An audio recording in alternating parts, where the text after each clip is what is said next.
Welcome to the Dynasty 365 show. I am Stacy Perez. We have got our birthday boy, Tyler Heil, in the house, and we are joined tonight by Gator J. Guys, we are going to be talking about some Dynasty startup strategies for everybody. Let's hit that music.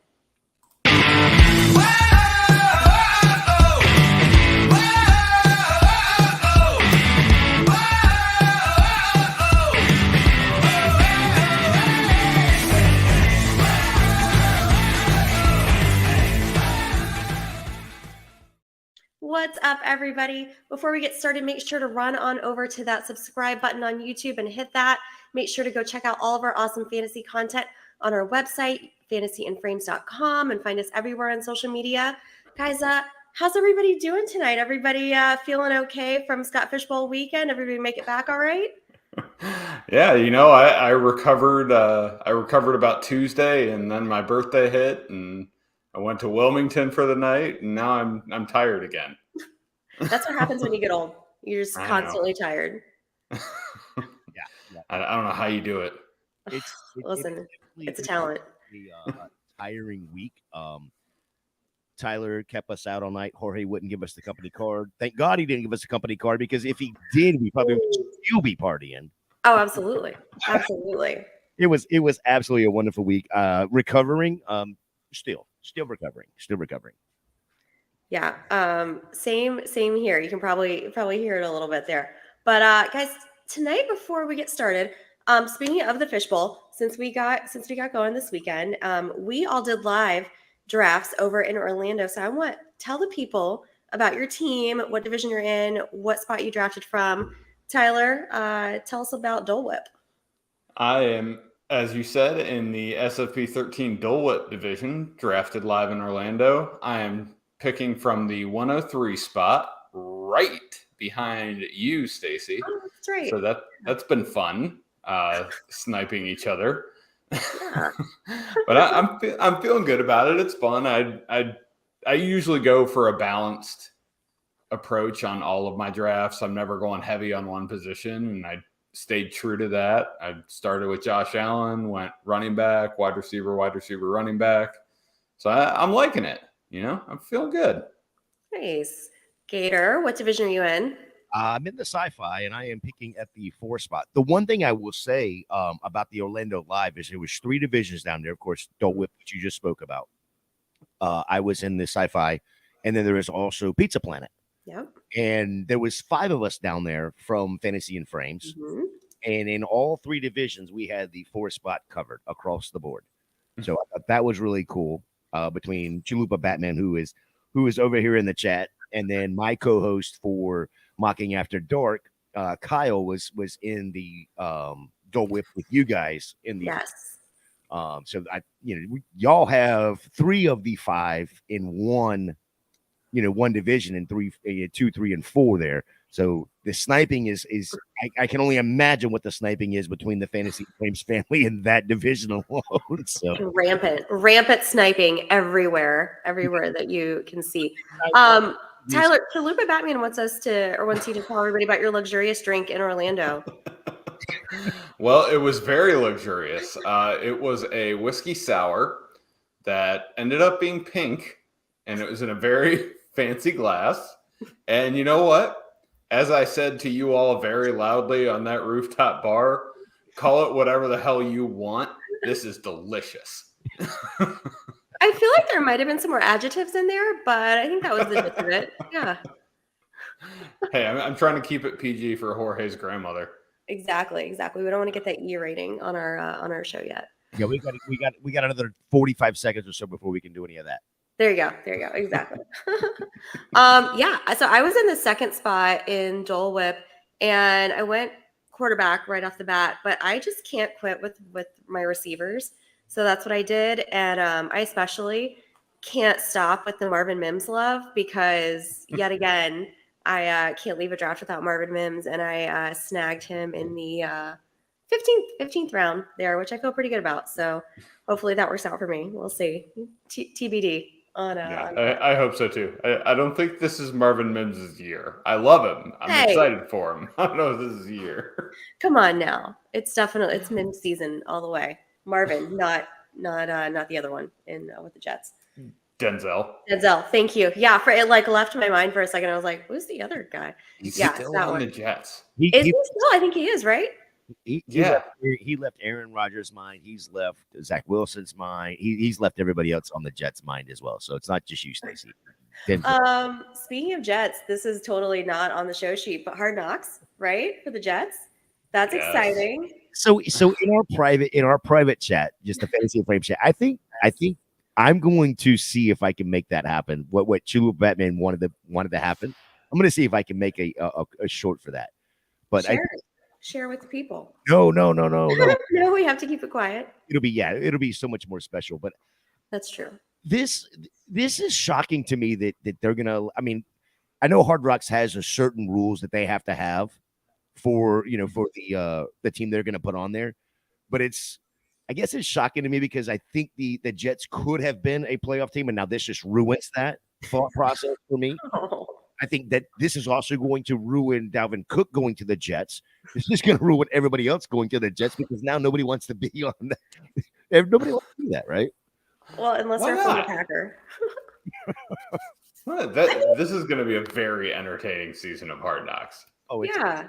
I mean, look what it did for the Lions. It made them into like this just like national darling of a team. Like everybody was rooting for the Lions last year. I mean, like, how can you forget that opening scene with sweet little Aiden Hutchinson singing Billie Jean in front of the entire team, right? Like that's very memorable. Still getting to get to the playoffs. Oh, that's, they're the Lions though. They're not supposed to. I don't see a world in which we come out of Hard Knocks and everyone's like, oh, I love the Jets. I'm really rooting for them. No, Aaron Rodgers not lovable? Doesn't have that same lovable quality? I love him. Can Zach Wilson get back in the good graces? With who? I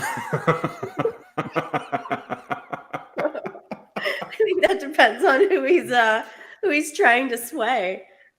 Yes, I'll tell you what. My wife found out. I told her about the Zach Wilson thing. She didn't know anything about it. I told her about it today.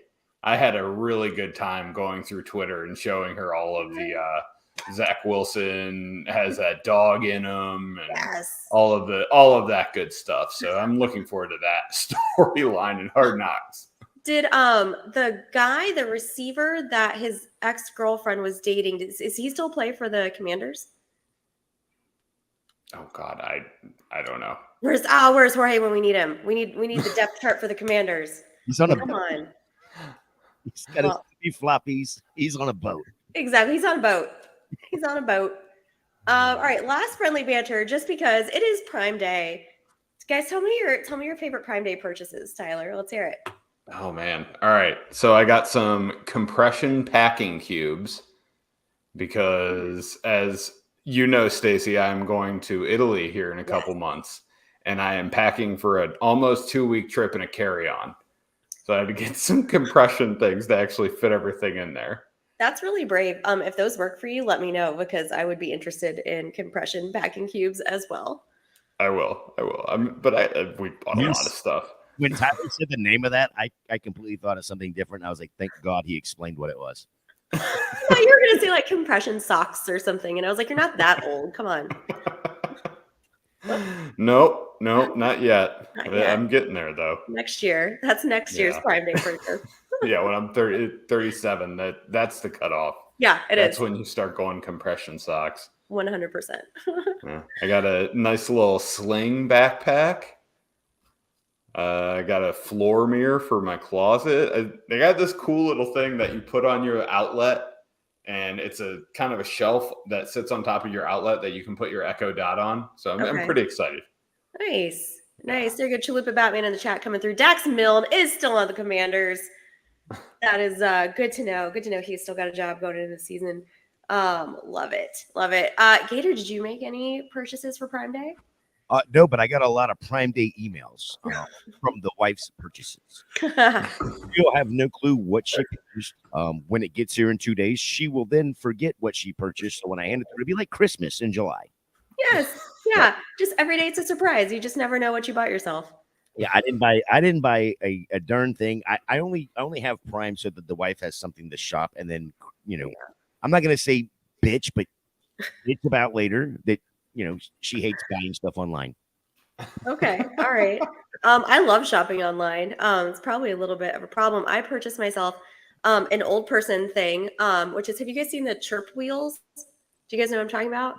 No. It's this like wheel thing that it's like 10 inches, 12 inches. They come in different sizes.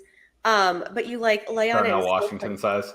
yeah, exactly. It's actually slightly smaller than Darnell Washington's hands.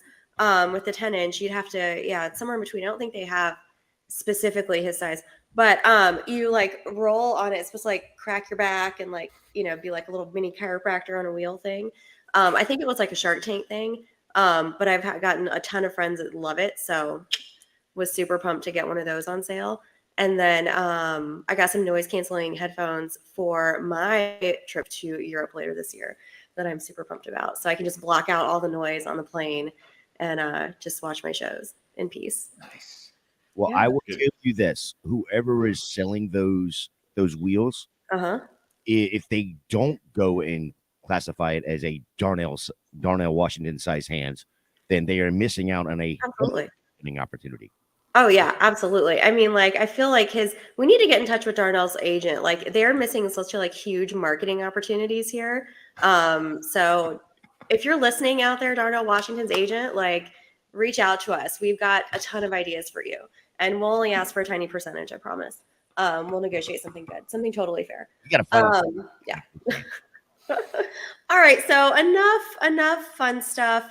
Let's get to the serious topic for tonight. We are talking about Dynasty startup strategies. So if you are out there and you are drafting for the first time as a startup in your Dynasty league, we've got some helpful hints, some tips and tricks for you tonight. So the first thing I want to start off with is, what is something that fantasy managers should be keeping in mind when they're drafting a startup team? Jay, you're up first. Yeah, I think we say this all the time, but the first thing and the most important thing is know your scoring and know your roster settings. If you're a single quarterback or a super flex, if you're got a tight end premium, how many roster spots you have? Do you have a taxi squad? That is something that is just, you have to know that going in before you even start drafting. You want to know your league mates, but let's call it a league that you don't know anybody in the league. You're just gonna jump into this, whatever the league dues are. So you want to know your roster spots. You want to know your scoring, waivers, whether they run weekly or daily. There's just so much that you need to know before you even draft your pick, before you even get your draft pick. The other big thing for me is, always drafting for value, never draft for need. Never draft for need. I can't never say it enough. Never draft for need. Exactly. Birthday boy, your turn. Thank you.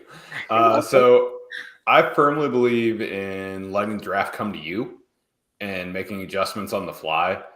So essentially, I guess what you can call that is, do not go into a draft with a specific strategy. That is never going to work for you. You can't say, "Oh, I'm going to take quarterback, running back, wide receiver," because you're going to miss out on value. And if something doesn't go the way you want it to, you're in danger of going full tilt and absolutely burning a draft pick. So yes. Do not have a strategy. Be flexible. Just let the draft come to you. And as Jay said, draft for value. Don't draft for need. Take the best player available, as we always hear the NFL talk about and try to do. They never do it, though. Yeah. But you should do it in your startup. Absolutely. All right, guys.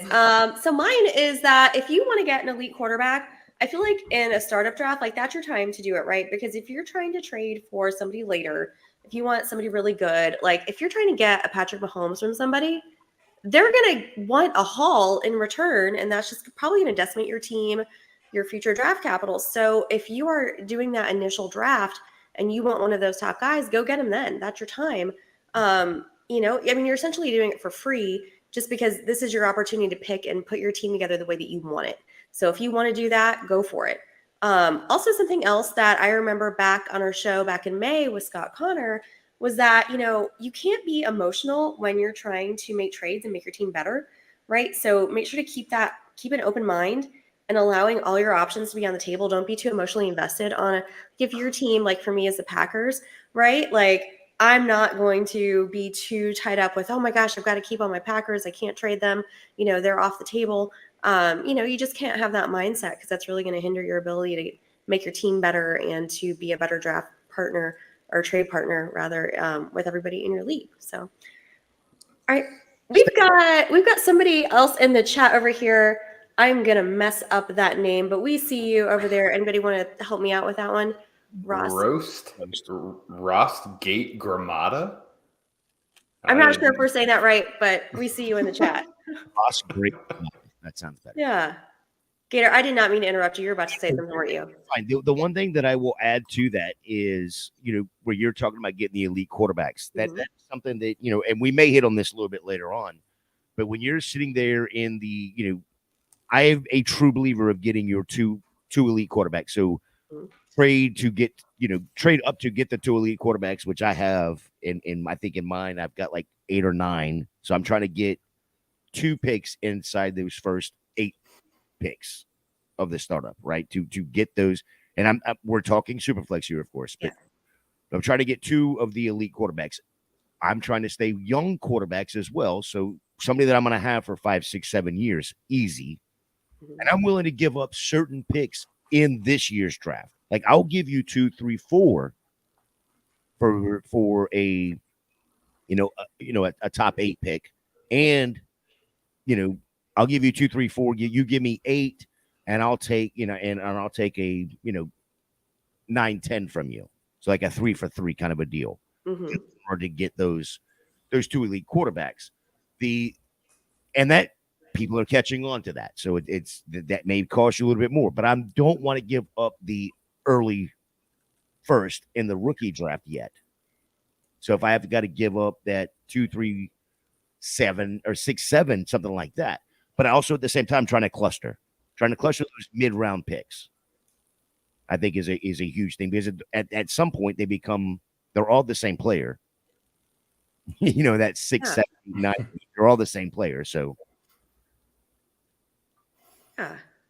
Well, so now I want to talk about kind of like we already touched on what you should be doing, things to remember, but what about things that you should maybe avoid?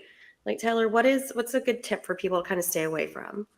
So one thing that I've seen happening a lot, and it's somewhat in the vein of what Jay just said with trading up to get the 2 young stud quarterbacks, which is fine. That's great.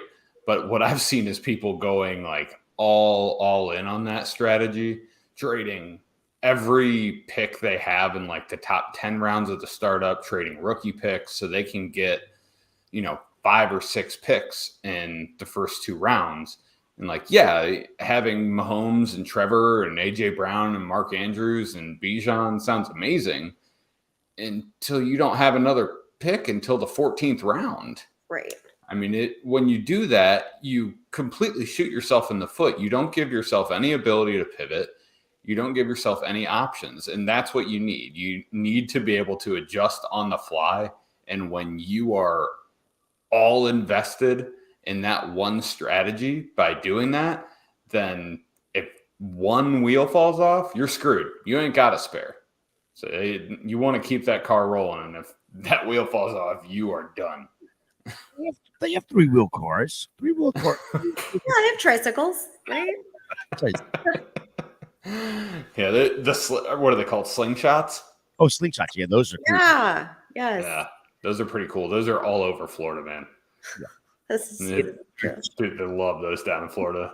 It's the perfect Florida man mobile. Like it really is. Like if anything screams Florida man, it's one of those slingshot things. With the speakers pointing out. Oh my god! Just because I'm in Georgia, that way Stacy can't call it a Florida man thing no more. Oh my gosh! All right, well, Gator, you're up now. Tell us something to avoid. Yeah, no, I love what Tyler put in there. The thing for me is don't reach. So like I said, trade up to get the 2 elite quarterbacks. but I'm trying to also, we're talking dynasty, so I'm trying to secure. I don't have to worry about this position for the next 5 years. Whether it's rookie drafts or anything else, I don't have to worry about it for the next 5 years. So don't reach. And I'm not trying to give up the future, right? So don't trade. I'm not trying to trade the future unless that player is going to be the one that's going to make me, right?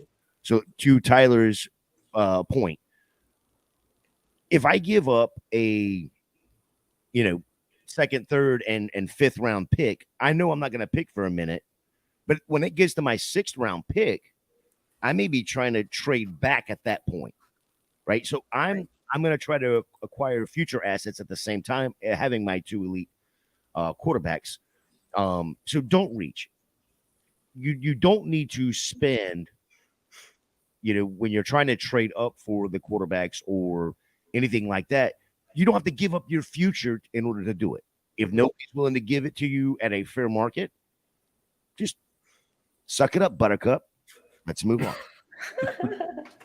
I love it. Yeah, I mean, I think, when you're starting off, your first draft there, like, you don't want to go into it with a rebuilding mindset. Like, I think it's important to have that, like, you want to win right now and, save that rebuild for a few years down the road if you need to. But when you're starting off, I think it's so easy, we get distracted with, all the rookies that are coming out of the draft because we're, paying so much attention to that. And that's really the forefront of all the information that's coming out, with the NFL. And, I think you just have to remember that sometimes even guys that seem like a total lock can, fall short of our expectations. So make sure that you're striking a good balance with your team and you're not overly investing in those rookies right off the bat, but you're striking a good balance between experienced players and the rookies. You don't want to be too heavy on one side or the other, just to make sure that your roster is going to be successful and going to be in a position to be successful right at first. Yeah. I don't know. Okay, so just a quick question: when you don't jump into the rebuild mindset. Yeah. Right? Not saying that it's a rebuild mindset, but it is a dynasty. So when I'm looking at it, I want to build for the future as well. Right? So it's not like I'm not quote unquote doing a rebuild. Yeah. But I'm trying to gain access to future picks as well. So when I'm looking at it, I may not want to win year one. Yeah. I want to win down the road, but I want to win multiples. Right? Yeah. So when you say don't have a rebuild mindset in a startup, there's strategy behind that. If you're gonna the first year. Well, sure. Yeah, I think I was just trying to like make more of a point of like being balanced with your team between, like relying too much on rookies to really save your team and make sure that, because not all of those guys are going to hit, right? You're going to have, luck with guys that what they can do, more experienced players. So going too heavy on one side or the other could be detrimental to your team. So that was just the point I was trying to make there. I got you. At some point, the production needs to outweigh the projection with some of these picks. Right. Like, yes, sure. Treylon Burks he has awesome opportunity in Tennessee. He's a young guy. He was a first-round pick. That's all projection. We don't know if he's going to do anything. We have no clue. You know who he's getting picked by? Someone like Chris Godwin. Like, sure, Chris Godwin's 26, 27 years old, but he's an awesome receiver. He's a good receiver. I don't care if Baker Mayfield's his quarterback. He's going to be productive in some way, and we don't know if Treylon Burks will be. So production, projection. Did you just come up with a quotable?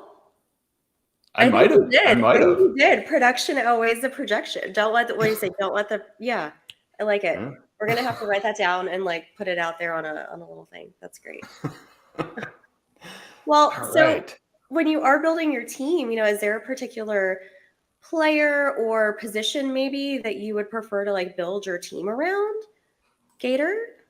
Yeah. So again, like I said, when a startup, I'm going to try to get those two elite quarterbacks right away, and hoping that I can. But at the same time, if whether I can or can't, I'm still going to try to build around the young wide receiver, the young quarterbacks, because if something does happen, if something goes wrong with my running backs, and I'm one that usually fades the running back to an extent. I don't go with the young running back. I don't go with the old running back. I'll usually go like the 7th, 8th round anyway. So I'm in that, I guess what they would call the what do they call it, Tyler? Man. No, I can't even remember what they call it now, but zero running back? Zero RB? Is that what you're trying? Yeah. Yeah, but the area of that running back area. The running back dead zone.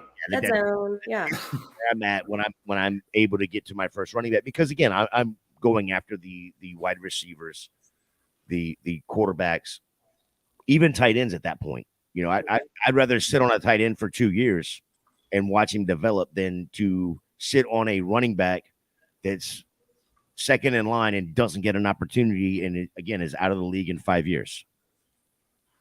So I tend to fade the running back position, and I'll pay up to go get a running back when it's win now time. Mm-hmm.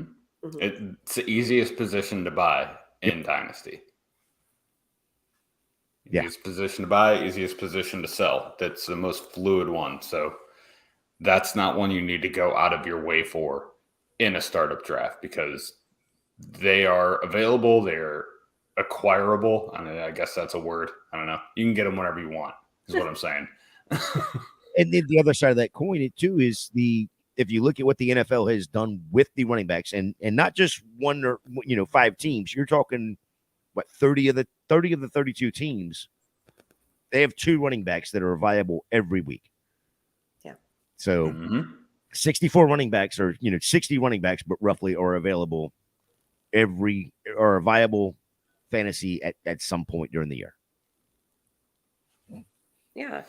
So Tyler, you're definitely not going running back. So who would you build your team around? I am not. And I do like having one elite quarterback. I don't go out of my way to get 2. I mean, especially in super flex, that's another thing to remember is you don't have to play a quarterback. It's okay. It's ideal. That's what I'm going for. I always want to play a quarterback in that second spot, but if things happen, you can play another position, such as wide receiver. Young, productive wide receivers is what I am going to build my team around. Guys like Jamar Chase, Justin Jefferson, Chris Olave, A.J. Brown, Jalen Waddle, people like that. Because, number one, wide receivers last longer. They just do. The running back, when you hit 27, you might as well be in a retirement home. Receivers, it's kind of a gray area. It's closer to 31 than it is 30, but that's a whole 4 to 5 years after the running back drop off. And the thing with the wide receivers is the elites are the elites. Like that's not changing. Running back wise, you can have mediocre James Conner get a ton of opportunity and be close to the RB1. Whereas you're not going to have someone do that at the wide receiver position. They're just going to, the elites are the elite, and that happens every single time. You rarely see someone that's not at the top of their position in those top 12 spots.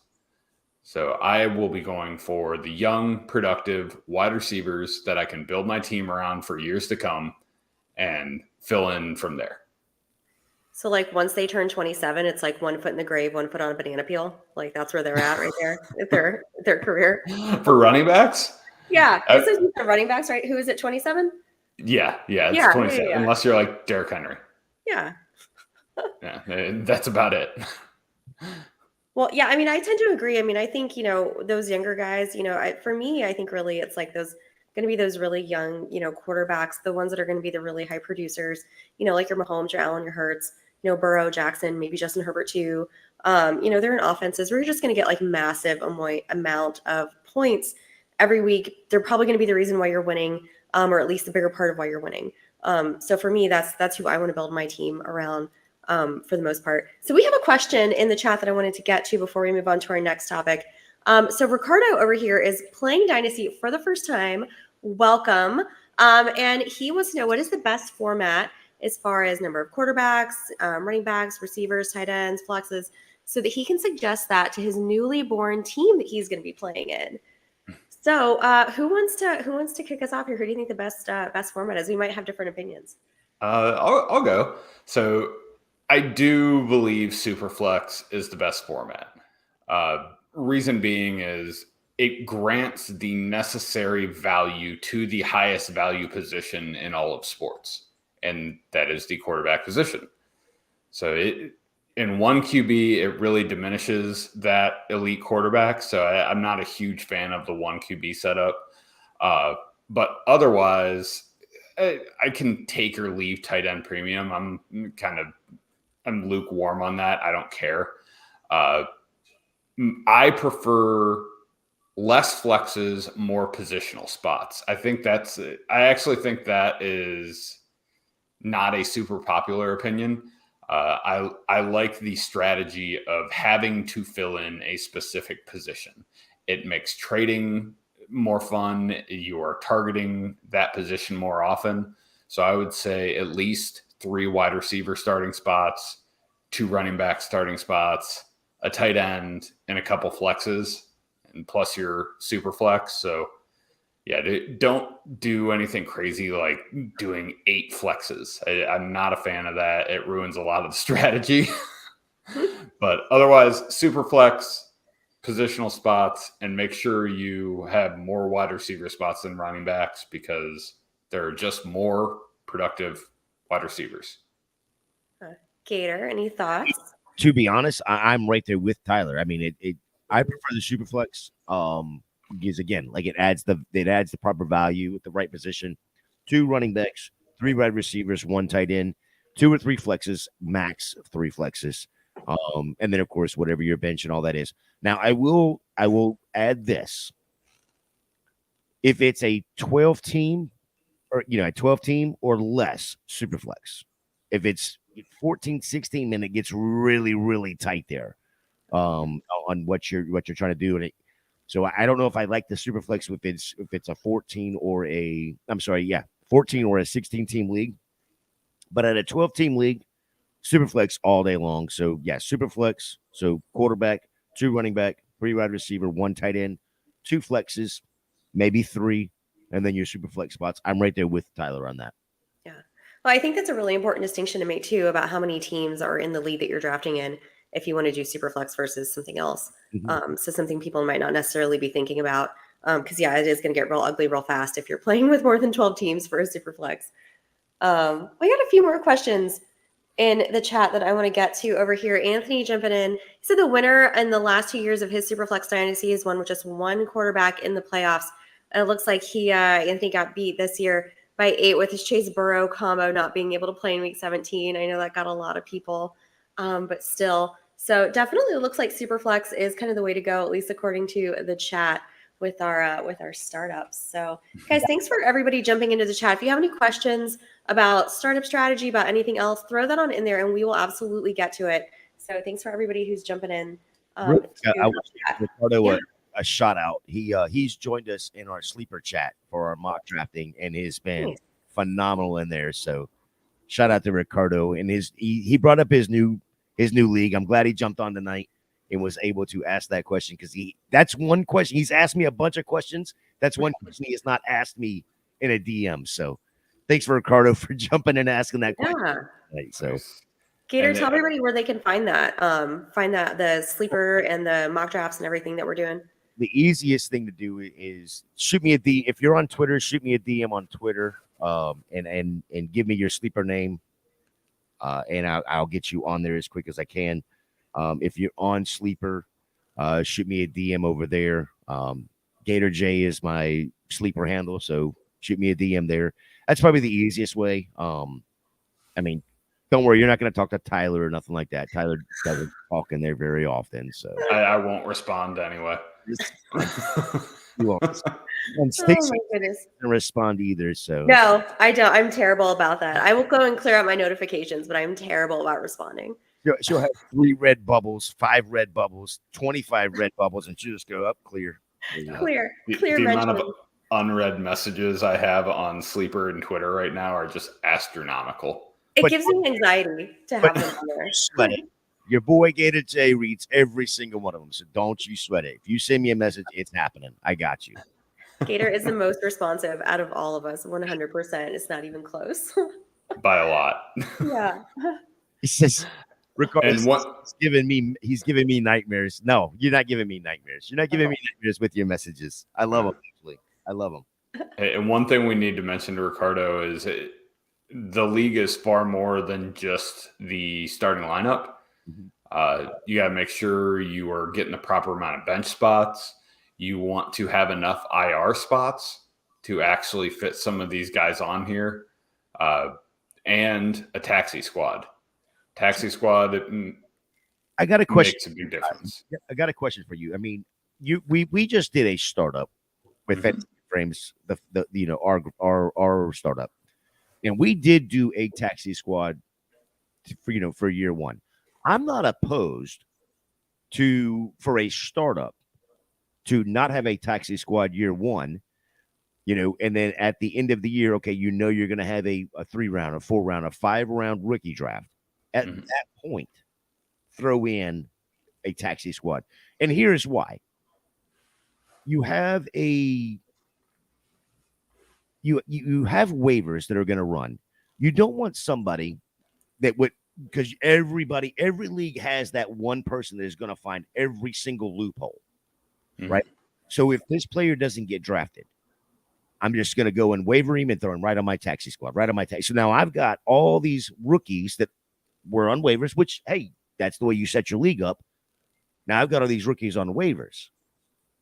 And now I'm holding, it's all about leverage. Dynasty is all about leverage. So I'm holding these rookies. All of a sudden, one of these rookies breaks out, and now I'm going to ask you for a 2nd-round pick, a 1st-round pick the following year. Right? So I'm one of those ones. I'm like, I don't hate the idea of not having a taxi squad year one. Okay. I mean, I guess I don't know what you would be saving by not having that taxi squad, because you have your rookie draft. Well, you don't necessarily have to have your rookie draft. A brand new startup. And if it's a brand new startup where it's got rookies and veterans all in one, that's what I'm referring to. So if you're going to have a rookie draft after that, then absolutely you go ahead and do your taxi squad. Right? Everything is all in one. I'm not, just for the challenge of it. Like let's leave the waivers. I love waivers, that weekly 6 a.m. wake up call on Wednesday, random, but get up. And Jorge always complains like he doesn't have to set an alarm anymore.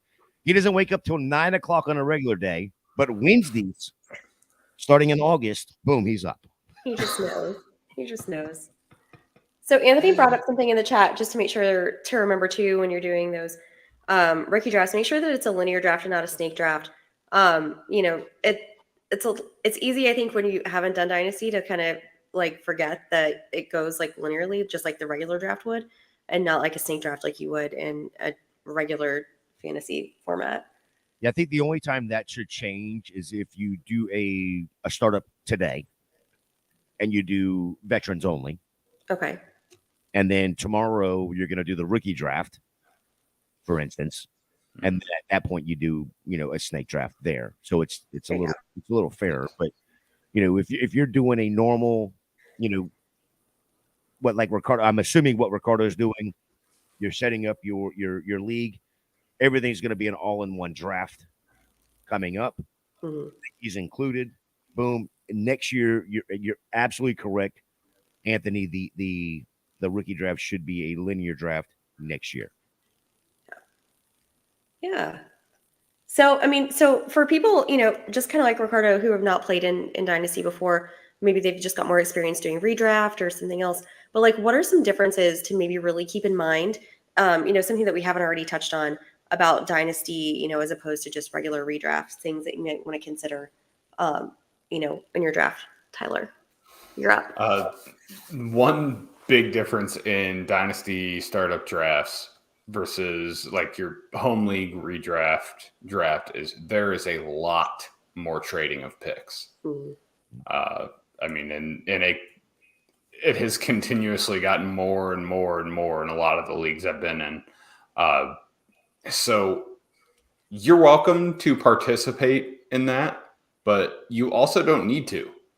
You just tell people, no, I'm good. I'm going to stay where I'm at, and I'm going to take the picks that were assigned to me and forego the trading. I, for one, do not trade very often in the early rounds of startups because personally, I feel like trading picks in the early round of startups is kind of a gotcha moment. Like everyone's just trying to do a gotcha.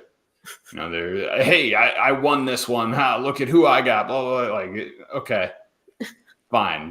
Yes, you win. You're so smart. I will look to start trading in my dynasty startups later in the draft, like when it gets to the point where, hey, we're in the 13th round and I have a player that probably everyone else isn't crazy about, but I really believe in them. So I will go ahead and trade up and give up my next 2 picks and trade back one later in the draft and be okay with it because I'm not giving up a ton, but I'm giving up a little bit. I'm giving up enough to move up and get my guy. So there's always a lot of trading in these dynasty startups. And if you're into it, I say go for it, but do not feel required to do so. Yeah. I don't like being peer pressured into trading and feeling I have to trade in leagues, dynasty or otherwise. Not a fan of that. Hater. Yeah, the one thing I will add to Tyler's thing is if you're in a league with Tyler, draft all Browns players because he will trade for them. Yes. I will not. My biggest thing, like from redraft to dynasty, is redraft is all about 1 year, right? It's this year. This year is all that matters. Dynasty's a marathon. It's not a sprint.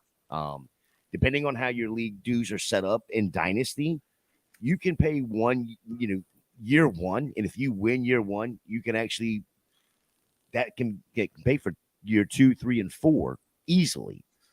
So and that's again going back to what I said earlier.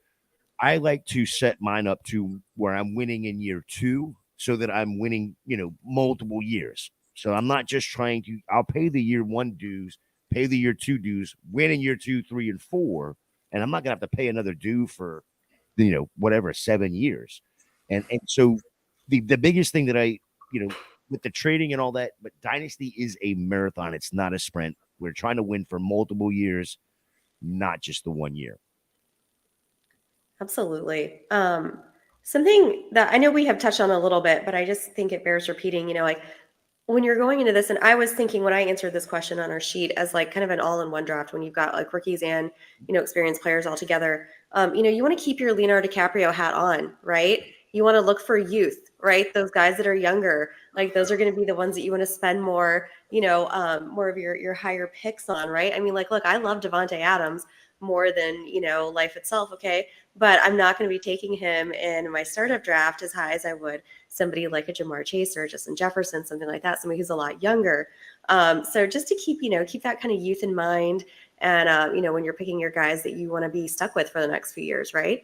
Like those are going to be your team, not just for this year, but for, the, years to come. So, yeah. And one thing that reminded me of is, again, going back to our episode with Scott Connor from a few months ago, is you can have the absolute best team in your league. You can be stacked beyond belief. You can have sold everything and have all of the top players at their positions. Going into the playoffs, it's a tournament. Your highest percentage chance, even with that extremely stacked roster, is 35%. 35% to win that league, even if you have by far the best roster in the league. Stuff happens in fantasy. yeah. You're not a guarantee to win ever. So have productive players, have guys that you can count on for years to come. That's why we have the strategy called productive struggle, where you're always kind of looking forward to the next year, but you are good enough to get into the playoffs and hope chance goes your way that year. So just stay productive, make sure you're always competing. But if you are selling the farm, know that it gives you a better chance to win, but it's not all that great. That's exactly. And I was just wanted to say, like, too, because we brought it up a couple times, but that episode with Scott Connor is such a great episode too, for, you know, kind of what we're talking about tonight. So if you haven't listened to it already, you can find that over on our YouTube. Go back. It's from early May, I think, right after the draft. So give that a listen. You definitely won't regret it. That's a great show. Ricardo's got a question for us here, and then we are going to head on out. So Ricardo coming up with some great questions for us. So he wants to know, who would y'all pick as your first player in a dynasty draft? He's picking from the 106. He wants to understand how different this is from like a PPR or, SFFB. I can't talk tonight, guys. Sorry. To prioritize certain players, and just so we know, it is a 12-team league.